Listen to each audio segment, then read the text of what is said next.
In this video, we're going to talk about, should I bother trading with less than £10,000? Stay tuned. Hey traders, a very warm welcome to you. So this is a pretty good question actually.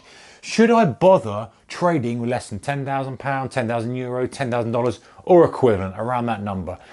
It's a very valid point because there was a study out probably about a year ago that basically said that people who are trading with less than 10,000, 20,000, around that sort of value, that sort of order of magnitude, were far less likely to succeed in trading than those trading with a decent pot. So what does that mean for those of you who are trading with less than £10,000? And let's be honest, that's the majority of traders out there. When they get into the business, they are just allocating a small amount of capital to the game, even if they have more, because quite sensibly, they know that they're new at the game, they know there's a lot of risk involved, and so most people are starting with less than 10,000. But is it even worth doing it? If most people are losing money, why bother?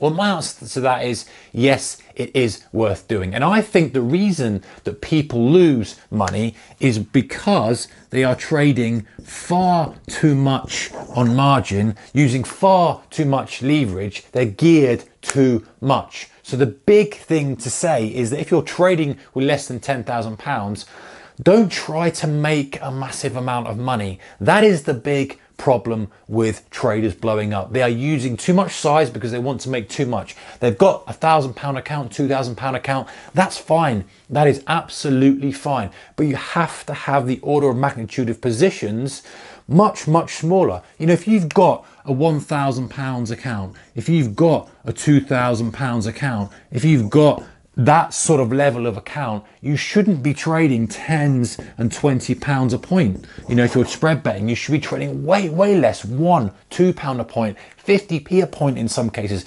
You need to keep the level down, because if you're trading 10, £20 a point, you lose 10 points on that, and you've lost 10% of your account. If you're a £2 account, you've lost 200 quid, and you've lost. It's just unsustainable. Not only are you going to get the psychological pressure of, you know, losing that amount of money on your account, but you're just never going to give yourself, mathematically, you're never going to give yourself the opportunity to make money, because as your account goes, let's say you have, you know, a few losing trades in a row, this goes down to £1,200. All of a sudden, you probably can't even trade that amount because the margin requirements have gone up, so you have to trade lower. And then if you have 4 or 5, you know, you can see the pathway, guys. It doesn't take long before that just wipes out. Whereas if you're at £1 a point on £2,000 account, you're giving yourself a chance. So the big mistake people make is too much size for too small account. And that's why when they do these studies and they say, hey, most people with bigger accounts, you know, they last longer, they've got more chance of being profitable, and the guys with small accounts, you know, 95% of them end up losing money. The one reason I believe, and they didn't go into the detail, is just because they're trading too much size. Listen, we all want to make money in trading. That's why we're in the game. Whatever we're trying to make some extra cash, whether we're trying to make a living out of it, whether we're trying to, you know, accumulate wealth, that's why we're in the business, right? And so it's only human nature for us to want to press and say, oh, if I can turn that 2 into 4, into 10, into 20, into 50, into 100, and you start thinking that. But in reality, you know, there's a time to press, and I've done other videos on this before, when there's a time to put some more chips on the table, to take some more risk, to get those kind of big leaps in account valuation, or account equity, should I say. But it's not all the time. You know, it's most of the time you're ticking over. That needs to be £1 a point if you're spread betting, £2 a point at the very most, just to tick over, just to accumulate some profits, just to keep things going. When you recognize that you've got some edge, you've got some experience, then you can start doing a little bit more and pressing. If that's still the funds that you're going to allocate to trading, then you can start to press and do a little bit more size on some trades and kind of risk the capital that you've got. So let's say you've now pulled that up to 3,000 by being, you know, very careful trades, small trades over a period of time. Now that's sitting at £3,000. Maybe then you'll allocate, you know, 500 of that profit into a kind of a bigger series of trades. So 5 bigger risk trades that really tick the boxes that you want to take. And so sensible risk management isn't just about being, strict and saying, oh, I'm going to do this, so I'm going to keep really, really small. Because the real world is we want to make money. We want to make as much money as we can with as little risk as possible. So there's no use me saying, you've got to stay small. I know at some point you have to stretch things.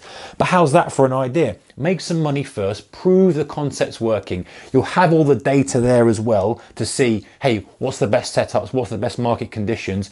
Then when you've got some in the pot, say, okay, now I'm going to push a few more chips into the table. Let's see if I can allocate some of that profit as additional risk capital on top of my already risk capital for certain setups.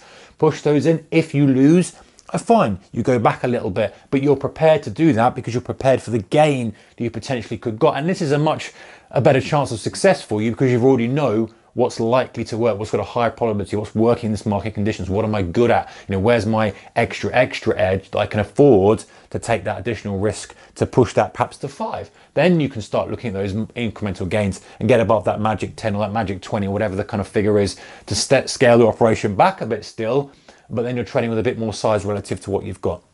So anyway, guys, if you've got a small account, think about how you structure your risk, how you allocate your capital and all those things, and try not to be on those statistics where you're trading way too much size for your account, and really, no matter how good you are, you're doomed to kind of blowing up purely because of the maths of the situation. So anyway, guys, let me know your thoughts in the comment section below, and don't forget to subscribe if you haven't yet already. I'll consider doing so at least. I'll see you in the next one. Take care. Bye-bye.